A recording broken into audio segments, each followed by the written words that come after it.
Vande Mataram social media परिवार। तर आजचा हा व्हिडिओ आपण कौटुंबिक अत्याचार प्रतिबंधक कायदा कलम 17 काय आहे याच्याबद्दल बनवणार आहोत। तुम्हा सर्वांना माहीत असेल की अशा बऱ्याच ठिकाणी अशा घटना घडत असतात। महिलांबरोबर जे सासरच्या ठिकाणी हे अत्याचार होतात, त्यांना मारझोड होते, त्यांना घरातून काढून दिलं जातं। तर अशा प्रकरणी त्या महिला न्यायालयामध्ये आपली लढाई लढत असतात। मग तो पोटगीचा दावा असेल, घटस्फोटाचा दावा असेल किंवा कौटुंबिक अत्याचाराचा त्यांचं प्रकरण असेल, त्या संदर्भामध्ये लढाई लढत असताना बऱ्याच वेळेला असं होतं की ज्या महिला असतात, ज्या पीडित महिला असतात, त्यांना घरातून काढून दिलं जातं, हकलून दिलं जातं। तर मात्र ह्या कौटुंबिक अत्याचार प्रतिबंधक कायदा कलम 17 त्यांना संरक्षण देतं की त्या घरामध्ये त्यांना पूर्णपणे राहण्याचा अधिकार आहे। जरी त्या घराचा मालकी हक्क त्यांचा नसेल किंवा घरामध्ये त्यांचं त्या घराच्या संदर्भातले कुठलेही कागदपत्र त्यांच्या नावावर नसतील, त्याच्यामध्ये काही अधिकार नसेल, तरीसुद्धा मात्र त्या घरामध्ये म्हणजे सासरच्या सामूहिक घरामध्ये पूर्णपणे राहण्याचा अधिकार त्या महिलेला आहे। असा अधिकार त्यांना कायद्यामध्ये कौटुंबिक अत्याचार संरक्षण कायदा कलम 17 प्रमाणे त्या महिलांना तो अधिकार प्राप्त आहे।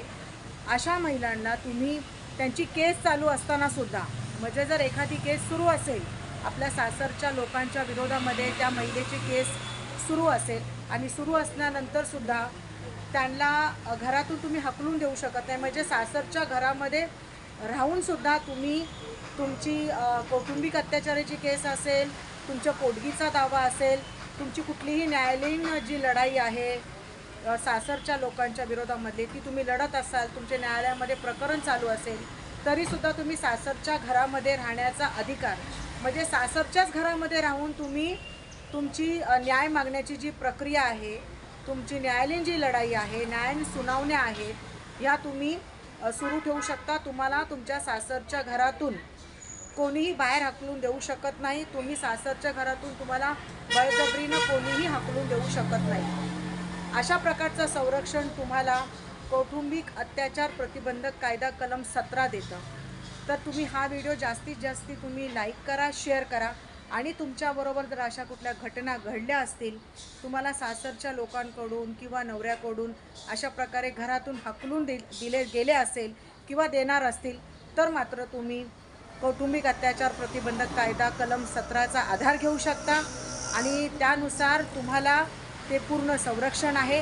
तुमच्या घर नावावर जरी नसेल, त्या घराचं कुठलाही कागदपत्र तुमच्या नावावर नसेल, तरी तुम्हाला त्या घरी राहण्याचा संपूर्ण अधिकार